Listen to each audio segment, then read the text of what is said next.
your daily soccer podcast with the Global Sports Podcast Network. Welcome back to the Global Sports Podcast Network daily English Premier League podcast as we head into the autumn international break. A chance for the teams to regroup, some players to get some rest, and others to make a name for themselves on the international stage. We will still be bringing you the latest Premier League news, views, and opinions. I'm your host, Marcus Ramtal, and I'll be reflecting on the season so far with just 3 games played, nominations for August's Premier League Player of the Month, and a look at England's players to watch in the international break. And the international break is a bit of a misnomer, of course, because for 213 Premier League players who've been called up to represent their country, they will of course continue to play football. With all 20 Premier League clubs having players called up to play for their country, it highlights the quality of the greatest football league on earth. But here's a question for you. Can you guess which Premier League club has the most players in action this time around? No cheating. Stick around to the end to find out. I'm going to turn my attention homewards towards England, who will face Andorra and Latvia at home and away respectively. And Thomas Tuchel has been criticised for leaving out an informed Jack Grealish and Trent Alexander-Arnold. Okay, he's struggling at Real Madrid at the moment, but he is still Trent Alexander-Arnold. Now, I really don't get this criticism. I think Tuchel is a fantastic choice as England manager.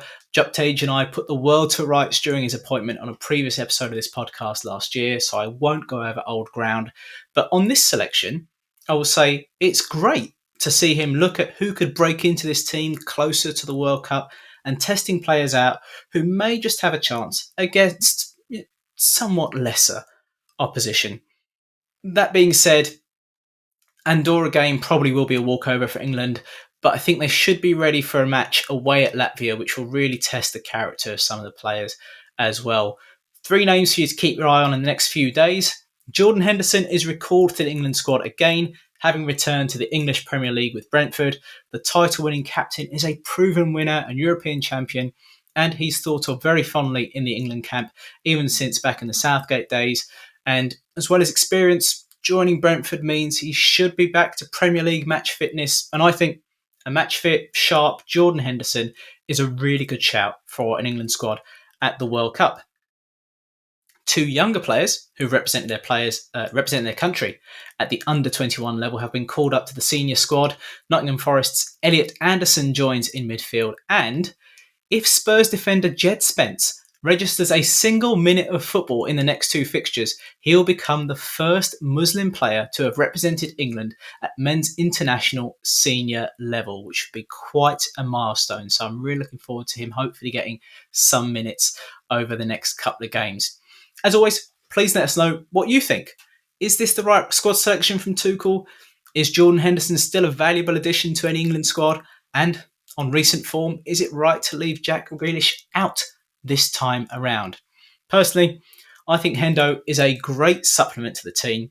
And speaking of supplements, the Global Sports Podcast Network has partnered with Bionique, the world's most personalised supplements, because your body is unique. Because without knowing exactly what your body needs, taking off-the-shelf supplements means you're probably not getting enough of the nutrients you do need, and maybe too much of the nutrients you don't. Bionique provide 100% tailor-made supplements designed to deliver precisely what your body needs at exactly the right levels. No guessing. Click on the show notes for more details and use the code GSPN2025 for 40% off your first order. So, this is the Daily League Premier Podcast. So, let's have a look at the league table. With just 3 games played, obviously a bit early to draw any conclusions, but already some familiar patterns emerging, as well as some surprises. Defending champions Liverpool are top, the only team with a 100% record with 3 from 3 and 9 points. Second place Chelsea on 7 points, undefeated, having just dropped 2 points on the opening day of the season against Palace, who are the only other undefeated team in the league.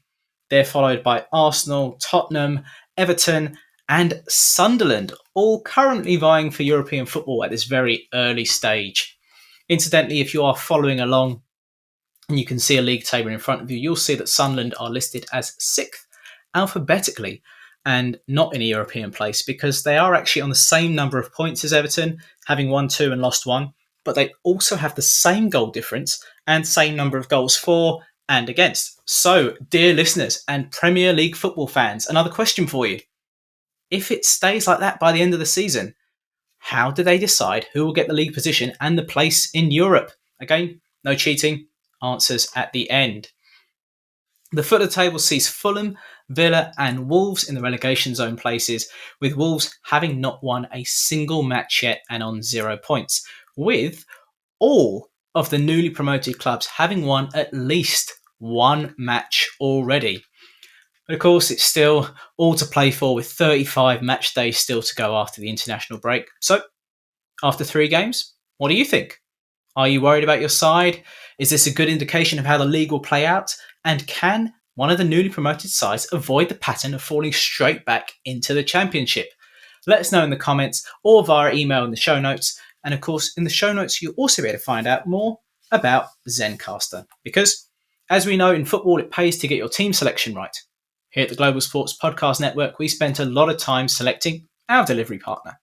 And there was a clear winner, Zencaster. Zencaster makes it easy to bring your vision to life and share it with your audience. With 4K video recording, easy AI editing tools, and the very distribution tools all in one place. If you've got a story to tell it with Zencaster. Check the show notes for details. Okay, and finally, the shortlist nominations for the EA Sports Player of the Month in August are out, and it features Arsenal's Ricardo Calafiori, Liverpool's new signing Ugo Ekitike and his colleague Bioniq Szoboszlai, a rejuvenated Jack Grealish now at Everton, Mark Gay still at Crystal Palace, Manchester City ever present in these lists, Erling Haaland, Brazilian João Pedro at Chelsea, and Bournemouth's Antoine Semenyo. All worthy of the shortlist in my opinion. I'm so pleased to see Jack Grealish back and running at defenders, not so much in the blue of the Toffees, but maybe in an England shirt in the future. I just hope he has an off day when he comes to face Liverpool at Anfield. He's already registered 4 assists in his first 3 matches since making the move from Manchester to Merseyside, and I'm really excited to see how he plays under Moyes in a system that gives him a lot more freedom for the rest of the season. Another transfer, João Pedro from Brighton to Chelsea, is looking like a really nice piece of business. 2 goals and 2 assists in 3 matches, and I think he's on his way already to becoming a firm fan favourite at the Bridge. And despite a rocky start for Manchester City, by their records, by their standards, their talisman, Erling Haaland, continues to be Erling Haaland with 3 goals in 3 appearances. It's kind of just become something we expect, and he continues to deliver ridiculous numbers. Now, on this podcast last year, I highlighted Ricardo Calafiori as one of the best signings of any club in the pre-season window. The versatile defender has not only been playing well in defence this season, but also has 1 goal and 2 assists to his name so far already. Over on Merseyside again, Ekitike equalled a club record for Liverpool by scoring 3 consecutive goals in his first 3 games for the Reds. But in a transfer window that's been marred by some questionable professionalism, I'm personally drawn to these 3 players who have all been exceptional professionals so far this season.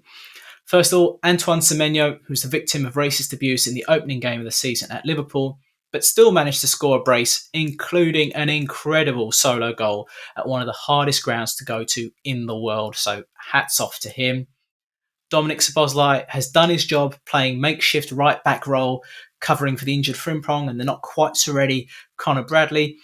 Despite it not being his natural position, he's still being positive and professional under Arne Slot. He is running some hard yards, so much fitness, so much energy, and he topped off an exceptional end-to-end performance by securing all 3 points for the Reds against their title rivals Arsenal with a ridiculous free kick that was very Trent Alexander-Arnold-esque.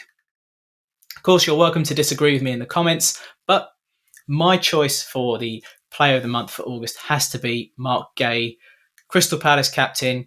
They're undefeated so far this season and have kept 2 clean sheets under his watch in defence. He also scored a spectacular striker's goal against Aston Villa in what should have been his fairy tale farewell before the transfer window closed, with everyone expecting a deal to be completed to take him to Liverpool. And I think it's even more thoroughly deserved considering what's been happening with various players in this transfer window, and that he's maintained an insane level of professionalism. And when the time comes, as it probably will, for him to leave Palace, I am sure that the fans will be very proud of him, hold him in high esteem, and he can leave with his head held high. So that's everything for today. Remember that you can get your Premier League football fix right here on the Global Sports Podcast Network. Check out the daily Liverpool and Newcastle podcasts to hear their thoughts on the Alexander-Isak transfer saga. And if you missed yesterday's episode of the Daily English Premier League show, you can hear Nick and Ken's thoughts on how and when Mark Gahey might eventually join Liverpool Football Club as they wrapped up the transfer window that closed this week. Remember to subscribe to the podcast so you can hear the latest news, views and opinions on the English Premier League. Coming up soon, the guys are going to be discussing the West Ham Supporters Group letter of no confidence to the owners, Lewis Paqueta considering legal action against the FA after the publication of an independent commission report into spot fixing, and thoughts about which Premier League managers should be fearing the chop during the international break. And if you've been listening carefully and patiently and waiting for the answers to the question, well done. If you guessed that Nottingham Forest have the most players on international duty this September, 17 of their squad will be in action. And if two teams finish with the same points, goal difference, goals for and against, their league position is determined by their head-to-head match results. Just don't ask me what happens if both games end in a goalless draw. I'll have to tell my wife that there's still football on this weekend and watch Dominic Szoboszlai's free kick against Arsenal on repeat. Until next time. Your daily soccer podcast with the Global Sports Podcast Network.